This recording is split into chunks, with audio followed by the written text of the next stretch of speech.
नमस्कार, राजस्थान समाचार में आप सभी का स्वागत है। मैं हूं आपके साथ प्रज्ञा मिश्रा। बुलेटिन की शुरुआत करेंगे बड़ी और अहम खबर के साथ। तो सबसे पहले बात कर लेते हैं, खबर जयपुर से है, जहां पूर्व मुख्यमंत्री अशोक गहलोत ने नागपुर में हो रही घटनाओं को लेकर बड़ा बयान दिया है। आपको बता दें, गहलोत ने कहा कि नागपुर में जो हो रहा है वो पूरे देश के लिए चिंता का विषय है। मैं सत्ता में बैठे हुए लोगों से आग्रह करूंगा कि देश की हित सबसे बड़ा हित होता है। अगर आप धर्म के नाम पर या जाति के नाम पर कुछ माहौल बनाओगे तो वो एक दिन विस्फोटक बनेगा, जो देश हित में नहीं होगा। इसमें कोई पक्ष विपक्ष की बात नहीं है, इसलिए मन में सोचो और संकल्प करो कि सभी भाई भाई की तरह रहो। ये तो चिंता लगी हुई पूरे देश के लिए। पूरे देश के अंदर जो माहौल बन गया है, मैं तो आग्रह करूंगा जो सत्ता में बैठे हुए लोग उनसे भी कि देश हित सबसे बड़ा होता है। आप अगर धर्म के नाम पर, जाति के नाम पर कुछ माहौल बनाओगे तो एक न एक दिन वो विस्फोटक बनेगा, एक न एक दिन। वो देश हित में नहीं है। तो मेरा मानना है कि इस पर कोई पक्ष विपक्ष की बात नहीं है। ये मन में सोचो, संकल्प करो और सब लोग प्यार मोहब्बत से भाई के भाई की तरह रहे, जो राहुल गांधी जी कहते हैं, वही भावना सब में होनी चाहिए। अब रुक करते हैं अगली खबर की। खबर जयपुर से है, जहां 21 अप्रैल को सिविल सेवा दिवस जो है वो मनाया जाएगा। इसके तहत 3 श्रेणियों में गुड गवर्नेंस में योगदान देने वाले ब्यूरोक्रेट्स को सीएम जो है वो एक्सीलेंस अवार्ड दिए जाएंगे। आपको बता दें कि 2 दिन तक होने वाले कार्यक्रमों के तहत खेल कूद से लेकर सांस्कृतिक प्रतियोगिताओं का भी आयोजन जो है वो किया जाएगा।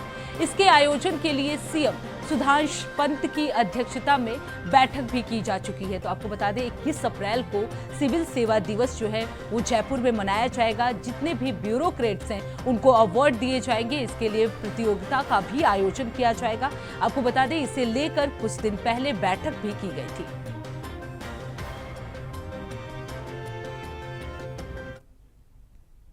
अब रुक करते हैं अगली खबर की। खबर जयपुर से है, जहां विश्व जल दिवस के अवसर पर कार्यक्रम आयोजित किया गया, जिसमें नीति निर्माता और सामाजिक कार्यकर्ताओं ने हिस्सा लिया। साथ ही जल संरक्षण और जलवायु परिवर्तन से जुड़े कई पहलुओं पर अपने विचार भी साझा किए गए। आपको बता दें, राजस्थान में जल संरक्षण के सफल प्रयासों को भी इस दौरान प्रस्तुत किया गया, जिसमें जल संकट से निपटने के लिए प्रेरणादायक समाधान निकाला गया। इस दौरान यूनिसेफ राजस्थान के प्रमुख अधिकारी ने जलवायु परिवर्तन पर चर्चा भी की। वहीं वाटरशेड डिपार्टमेंट के निदेशक ने सरकार की तरफ से चलाई जा रही योजनाओं की जानकारी दी। तो आपको बता दें, आज विश्व जल दिवस था। इस दौरान कई कार्यक्रम जो है वो आयोजित किए गए थे। इस कार्यक्रम में नीति निर्माता और भी कई कार्यकर्ता जो है वो शामिल हुए। जलवायु परिवर्तन पर इसमें चर्चा भी की गई।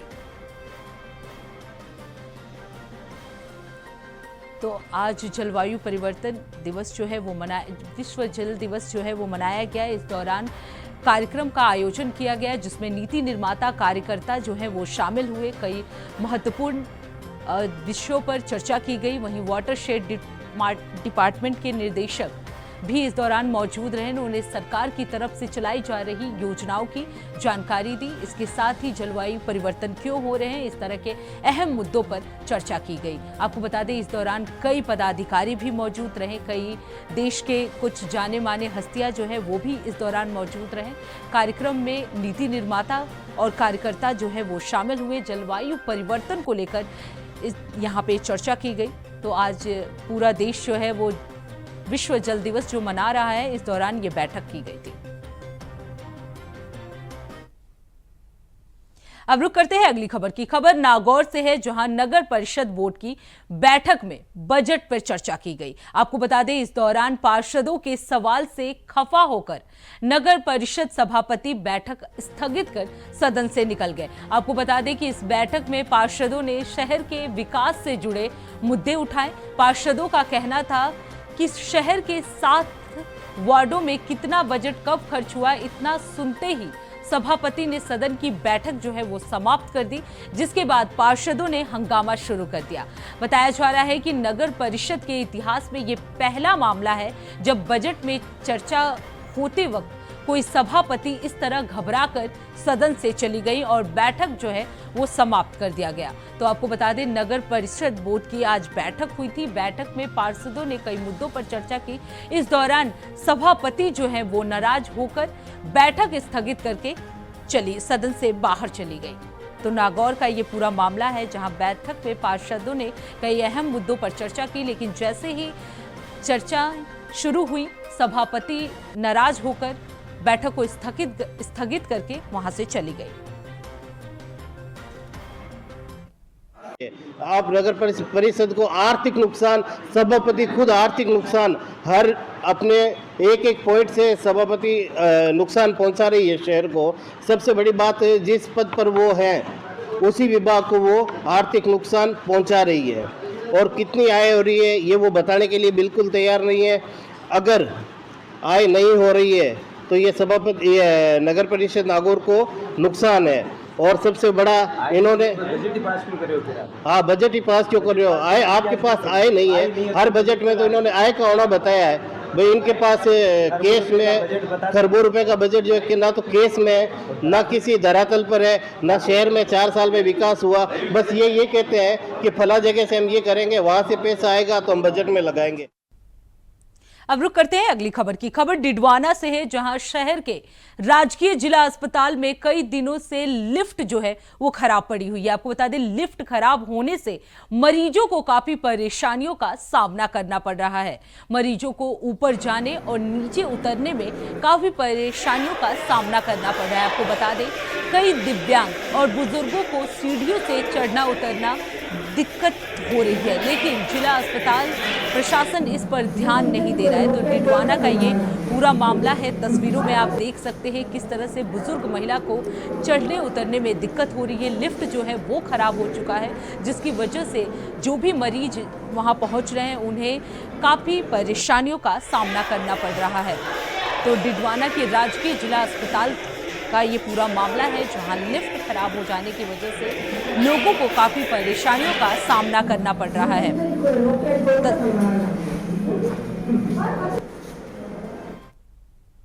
अब रुक करते हैं अगली खबर की। खबर हनुमानगढ़ से है, जहां घर खड़ी गाड़ियों के टोल काटने का आरोप लगाते हुए नागरिकों ने हनुमानगढ़ जंक्शन में national highway authority of India के अधिकारियों के समक्ष आक्रोश जताया। नागरिकों का आरोप है कि जो गाड़ियां भारत माला रोड पर चढ़ी ही नहीं, वो घर खड़ी हैं, उनके भी टोल कट रहे हैं, जिससे कोई भी किसी भी आपराधिक और कानूनी कार्रवाई में उलझ सकता है। वहीं जिला परिषद डायरेक्टर ने बताया कि उनकी गाड़ी घर पर खड़ी होने के बावजूद जेतपुर टोल नाके प्रतिनिधियों ने उनके वाहन का टोल काट दिया है। तो हनुमानगढ़ी का ये पूरा मामला है, जहां घर पे खड़ी गाड़ियों का भी टोल टैक्स जो है वो काटा जा रहा है। जयपुर टोल की जो कंपनी है उनके प्लेंटी लगाई है और जो टोल इनका अवैध रूप से काटा गया था उसके लिए वापस किया, रिफंड और सॉरी फील की है।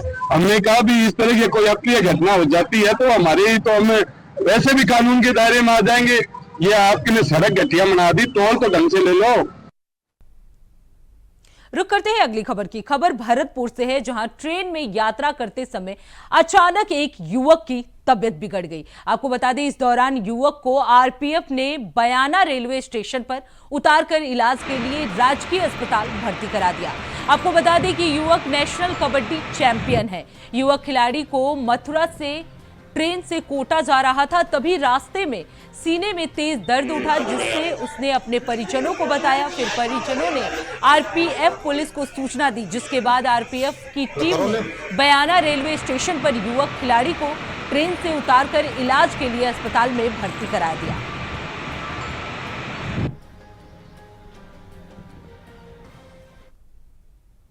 रुक करते हैं अगली खबर की। खबर बयाना से है, जहां बेकाबू ट्रैक्टर की टक्कर से मजदूर युवक की मौके पर ही मौत हो गई। आपको बता दें, पुलिस ने मृतक मजदूर के परिजनों की मौजूदगी में पोस्टमार्टम कराकर शव परिजनों को सौंप दिया है। पुलिस उप निरीक्षक ने बताया कि मृतक अपनी विवाहिता बहन से मिलने के बाद पैदल बस स्टैंड पर जा रहा था, तभी एक बेकाबू ट्रैक्टर ने उसे टक्कर मार दी, जिसके बाद अस्पताल ले जाते समय ही उसकी मौत हो गई।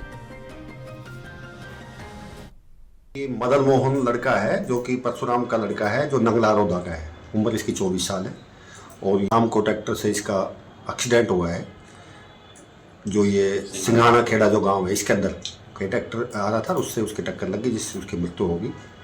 अभी पोस्टमार्टम पंचायतनामा कार्रवाई करवा दी गई है, बॉडी सुपुर्द कर दी है परिजनों को। आगे की कार्रवाई जारी है, तहरीर हमें प्राप्त होगी, जिसका आधार पर भी जाँच करेंगे। रुक करते हैं अगली खबर की। खबर राजसमंद से है, जहां बड़ा सड़क हादसा हो गया है। दरअसल हरियाणा से सूरत जा रही स्लीपर बस जो है वो पलट गई। इस हादसे में 15 लोग जो है अब तक घायल हो चुके हैं। आपको बता दें, हादसे की सूचना मिलते ही पुलिस जो है वो मौके पर पहुंची और घायलों को अस्पताल में भर्ती करा दिया गया है। पुलिस ने बताया कि बस पलटने के कारणों का पता जो है वो लगाया जा रहा है और आगे की कार्रवाई की जाएगी।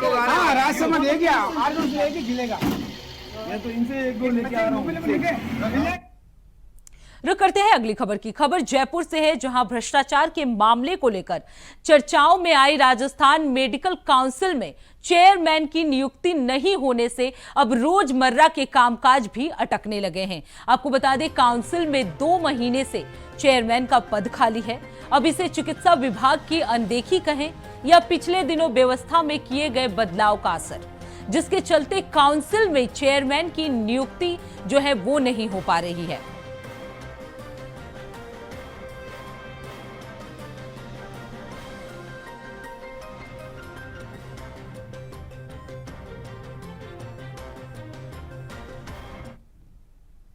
रुक करते हैं अगली खबर की। खबर नागौर से है, जहां कलेक्ट्रेट सभागार में राजस्व अधिकारी की बैठक हुई। इस बैठक में कलेक्टर ने राजस्व से संबंधित मामलों पर समय पर निस्तारण करने के निर्देश भी दिए, ताकि आम जन को जल्द से जल्द जो है वो राहत मिल सके। और बैठक में ईओ, आरओ और 2025 भर्ती परीक्षा पर भी चर्चा की गई। आपको बता दें कि भर्ती परीक्षा को लेकर 17 परीक्षा केंद्र पर 6089 अभ्यर्थी जो हैं वो परीक्षा दे रहे हैं और आरओ परीक्षा के निष्पक्ष और पारदर्शी सुचारू आयोजन के भी निर्देश जो हैं वो दिए गए।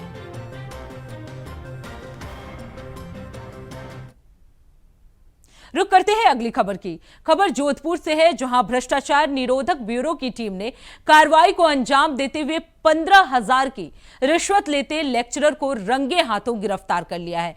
वहीं भ्रष्टाचार निरोधक ब्यूरो के अतिरिक्त पुलिस अधीक्षक ने बताया कि परिवादी से इंटर्नशिप हेतु रिवीलिंग लेटर देने के एवज में लेक्चरर ने 15,000 रुपए की राशि की मांग की थी और छात्रा को परेशान किया जा रहा था। आपको बता दें, छात्रा ने एसीबी को शिकायत दी और शिकायत के बाद एसीबी ने लेक्चरर को पकड़ने के लिए जाल बिछाया। छात्रा को 15,000 रुपए देकर लेक्चरर के पास भेजा गया, जिस पर लेक्चरर ने छात्रा से 15,000 की रिश्वत की राशि ली और इस दौरान एसीबी ने अपनी टीम के साथ लेक्चरर को रंगे हाथों गिरफ्तार कर लिया।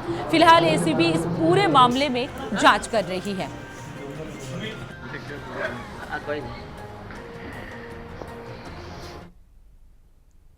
रुक करते हैं अगली खबर की। पुलिस महानिरीक्षक सुरक्षा और पुलिस मुख्यालय जयपुर राजस्थान ने पुलिस लाइन सहित पुलिस अधीक्षक और कार्यालय का वार्षिक निरीक्षण किया। इस दौरान पुलिस के जवानों ने पुलिस महानिरीक्षक को गार्ड ऑफ ऑनर दिया। वहीं आईजी ने सलामी के बाद पुलिस के अधिकारियों से मुलाकात की। आपको बता दें, इस दौरान पुलिस अधीक्षक, एसएसपी, सीओ सहित पुलिस के अधिकारी और जो जवान हैं वो मौजूद रहे।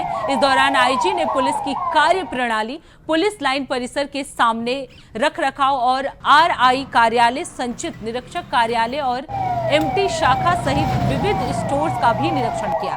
पुलिस महानिरीक्षक ने अपराधियों के लिए चलाए जा रहे अभियानों के डेमो को भी इस दौरान देखा। कंट्रोल कितना अच्छे से कर पा रहे हैं, इसका सारा रिव्यू किया जाएगा। अभी जैसे एसपी साहब से और सारे एसएचओ से चर्चा हो रही थी इन्होंने नो डाउट साइबर क्राइम के मामले में काफ़ी प्रभावी कार्रवाई किया है। आईजी साहब ने जो ऑपरेशन चलाया, एसपी साहब के सुपरविजन में जो क्लोजली मॉनिटर करके इन्होंने कार्रवाई करी है, तो निश्चित रूप से पिछले 8-10 महीनों में साइबर ठगी के मामलों में काफ़ी मतलब कि प्रभावी कार्रवाई की जा करके अपराधियों पे लगाम लगा है।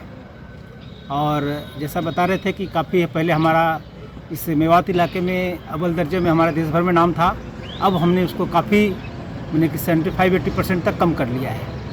तो निश्चित रूप से एसपी साहब इसके लिए धन्यवाद के पात्र हैं, आईजी साहब जिन्होंने अपने निर्देशन में इसको करवाया। और अभी और भी देखते हैं कि इस ज़िले का किस प्रकार से रहा है, चूँकि अभी ज़िला बने हुए साल भर के आसपास ही हुआ है, तो इसमें किस प्रकार से पुलिस प्रभावी कार्रवाई और कर सके जिससे कि हमारी इसकी उपयुक्तता साबित हो सके। अब रुक करते हैं अगली खबर की। राजस्थान में कोचिंग सेंटर पर अब सरकार का कंट्रोल होगा। इस बाबत को विधानसभा कोचिंग सेंटर्स को कंट्रोल करने संबंधी राजस्थान कोचिंग सेंटर विधेयक जो है वो पेश हुआ। इसके तहत अब कोचिंग सेंटर का रजिस्ट्रेशन जो है वो जरूरी हो गया है। साथ ही मॉनिटरिंग के लिए कमेटी का गठन भी किया जाएगा। अगर कोचिंग सेंटर रजिस्ट्रेशन नियमों का उल्लंघन करते पाए गए तो 5 लाख रुपए तक का जुर्माना भी उन्हें देना होगा। इस तरह मनमानी करने वाले सेंटर्स पे अब भजन लाल सरकार जो है वो अंकुश लगाएगी। कई सालों से पेरेंट्स की और बच्चों की जिस तरह से शिकायतें आ रही थी और बच्चे आत्महत्या तक कर रहे थे, उस चीज को देखते हुए हमारे यशस्वी मुख्यमंत्री भजन लाल जी शर्मा जी ने इसको गंभीरता से लेते हुए हम ये बिल लेके आए हैं जिसमें इन कोचिंग संस्थाओं पर नियंत्रण हो सके और इसमें कोई भी कमी खामियां हैं उनको देख सके, उनका परीक्षण कर सके। इसको लेकर ये बिल लाए हैं जिसमें बच्चे की मानसिक स्थिति और उसका बौद्धिक विकास ये अच्छा हो सके और एक अच्छी शिक्षा प्राप्त कर सके। इसके लिए ये बिल ला रहे हैं। जो 50 से कम या 50 से कम बच्चों में कोचिंग चला रहा है तो वो 50 से कम पे नहीं चला सकेगा। कुछ फीस पे नियंत्रण भी रखा जाएगा। कुछ बच्चे छोड़ जाते हैं, उनकी फीस भी वापस दिलाने का काम होगा। और इसे बिल को लेकर मैं मानता हूं कि इन कोचिंग संस्थाओं पे कुछ नियंत्रण हो सके जिससे हमारे पेरेंट्सों का और हमारे बच्चों का भविष्य अच्छा हो। राजस्थान के संदर्भ में इसको देखा जाए तो पूरे देश के जो बच्चे हैं राजस्थान के अंदर आते हैं कोचिंग करने के लिए, और कोटा तो हमारा एक हब है। लेकिन लगातार जिस प्रकार से कोटा के अंदर सुसाइड की घटनाएं बढ़ी, उसको लेके पिछली हमारी सरकार ने ही इसके लिए शुरुआत की थी। बड़े स्तर पे कमेटी बनाई गई थी, कमेटी की वहाँ पे दौरा भी हुआ, कमेटी ने वहाँ जाके सुझाव भी लिए, और अब ये सरकार उसके बाद में बिल लेके आई है। और 16 साल के जो बच्चे हैं उनको पहले कोचिंग के अंदर प्रावधान ड्राफ्ट है उसके अंदर नहीं था कि वो कोचिंग करेंगे, उन पे रोक रहेगी। तो फिलहाल राजस्थान समाचार में इतना ही। देश दुनिया की तमाम बड़ी खबरों के लिए देखते रहिए इंडिया वॉइस। तब तक के लिए नमस्कार।